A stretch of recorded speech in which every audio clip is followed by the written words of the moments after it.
What Barbie's figure can teach us about being an entrepreneur.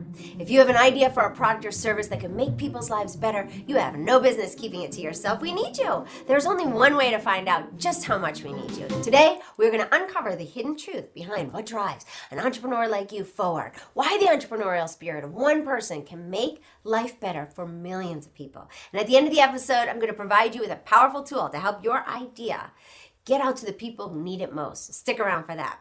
We're going to get to how Barbie's unique body shape factors into this equation in a minute, I promise. But let's first talk about you. A recent study done by Gallup revealed that 87% of people feel disengaged from the work they do on a daily basis.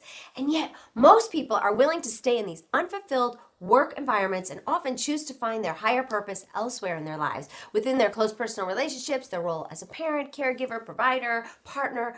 A person can find their purpose in cooking, gardening, hiking, horseback riding, anything, whatever it is. The bottom line is that as human beings, we all crave purpose. In fact, studies have shown that in the life expectancy of a person without a sense of purpose can be cut short, like 5 to 7 years. We are biologically compelled to continually embark on our own personal quests to seek out a sense of purpose, as if our very lives depended on it. It's called the hero's journey, and it's something so deeply ingrained in our human experience that it's one of those few things we all have in common, we all share. Now, it's my own personal belief that nearly every person on this planet at one point or another has had $1 million idea, but not everyone possesses that entrepreneurial spirit. It's one thing to have a great idea, but to take the path of making that idea a reality is a whole other can of worms. The stakes are high. There is great risk involved. There's great reward involved. There's always going to be people who think you're crazy at first. Think of the Orville brothers, right? Out in their field, tinkering with their baby flying machine. Stark raving mad, those two people would say, right? There's an edge of rebellion to an entrepreneur, you know? We think a little punk rock. We break away from the trodden paths. We go rogue into unknown territories. And not everybody has the heart for it. And it certainly isn't easy. So, why do we do it? Well, to put it plainly, we do it because it's almost as if we have no choice. Our idea is bigger than just ourselves. We discovered a solution to a common problem that we know could make other people's lives better. And yeah, that could definitely mean that we eventually create some sweet cash flow for ourselves. But what also sets an entrepreneur apart from everyone else is that we've discovered a common need within humanity, a missing piece of the puzzle, a gap in the tapestry of life that it's in our gut. You could mend that gap and make it whole.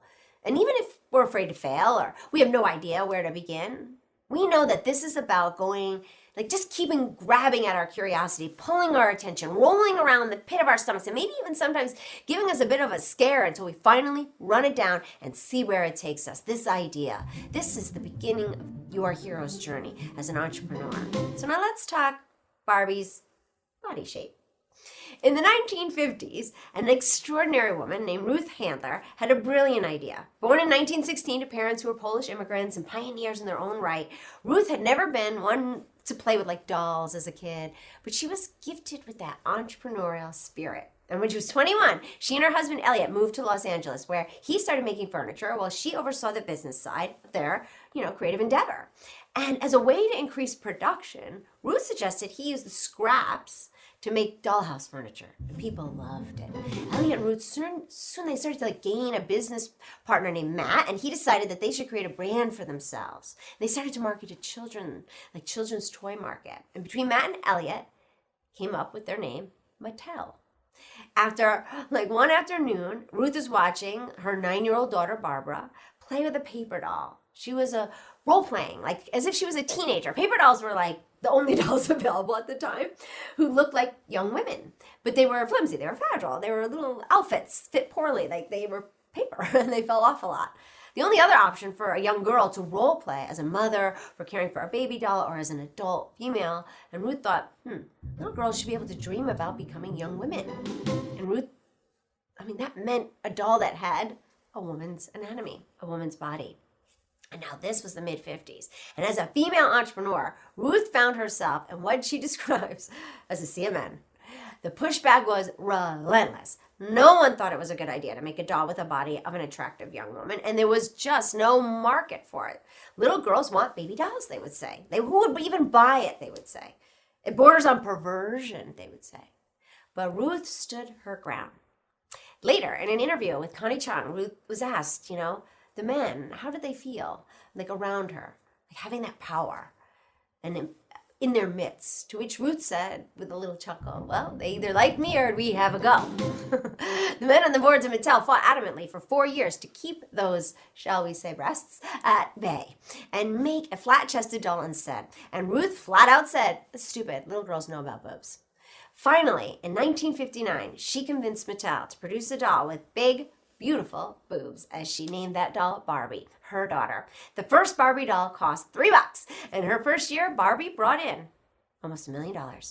Barbie's clothes were themed after things Barbie liked to do, and for the first time ever, little girls everywhere, instead of just playing house, were imagining what it would be like to play tennis, go to the movies, get a job. And when asked if she realized at the time she was creating a feminist movement, Ruth said, I never dreamed to trying to change the world. I just wanted to show the world as it is. Let's get back to you right now. And how is this making you feel? How crazy do you think people thought Ruth, insisting on Barbie's breast size? She was a disruptor, and she was trying to change the world.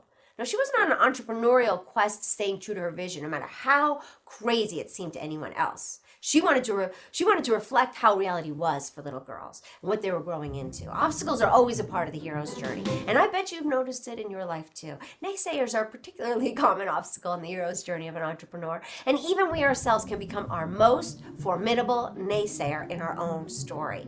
In fact, one of the greatest challenges an entrepreneur faces in their own doubts, their own fears of failure, second-guessing our gut instinct that just won't go away.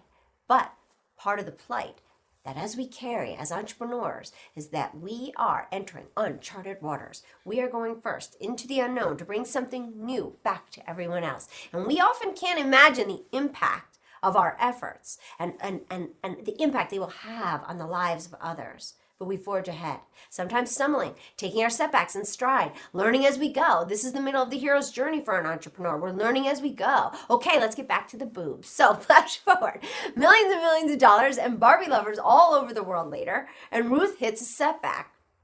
She's diagnosed with breast cancer. In the same year, her partners get federally indicted for fudging some numbers. She finds herself in a whirlwind of litigation, illness, and the removal of one of her breasts. Well aware of the irony that she fought tooth and nail for Barbie's boobs and now she's lost one of her own, she decides to step away from Mattel and focus on her own recovery. The day comes when she is to be fitted with her first prosthetic, and she hates it. In her own words, they were clearly made by men who have no idea what it's like to have boobs. I tried every breast in the market. There were globs. There were no rights or lefts. You wouldn't think of putting your right shoe on your left foot. And the entrepreneurial spirit kicked back into her high gear. She created her own line of prosthetic breasts and called the company Nearly Me.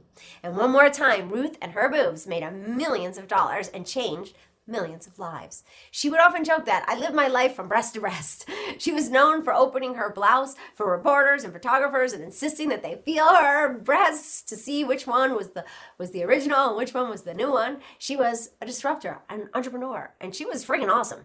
In that interview with Connie Chung later in life, after she sold Nearly Me to the medical super mega brand Kimberly-Clark, she says that she's been successful in life.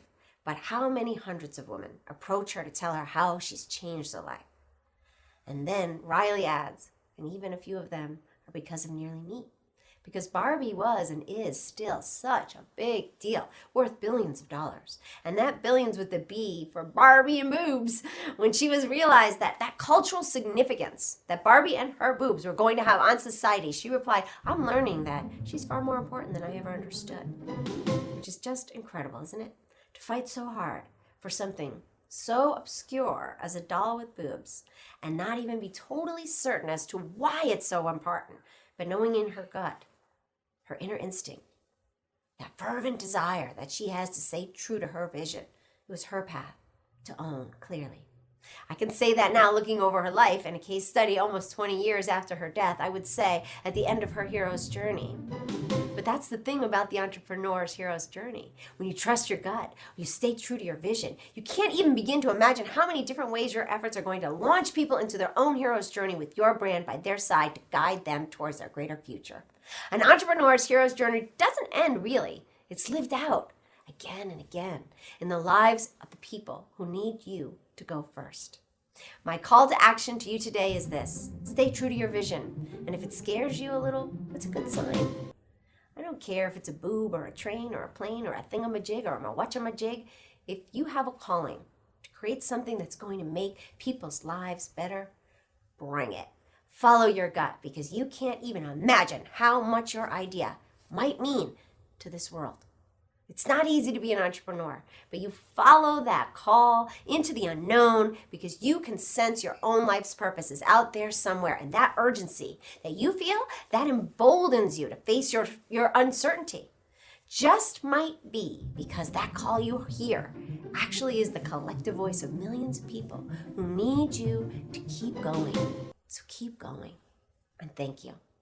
As promised, I've included in the description below a link for the answer key to the blink test, which is the very first obstacle that every big brand must face before they're able to come out of nowhere. And it includes the 10 landmarks of branding, so you can begin to more clearly outline your vision for becoming an entrepreneur to millions. I want you to use it to keep moving forward boldly into your higher purpose, your greater future. Thank you so much for joining me today. If you enjoyed this episode, hit the subscribe button and don't forget to click the bell so you don't miss a single thing. I release new episodes every Tuesday and Thursday like this one. So keep treating these episodes as your masterclass for becoming an inspiration to millions with your brand. And as always, the way to do that starts right here. Love what you do and love how you do it. Thanks for watching. Don't miss out on a single thing. Subscribe below.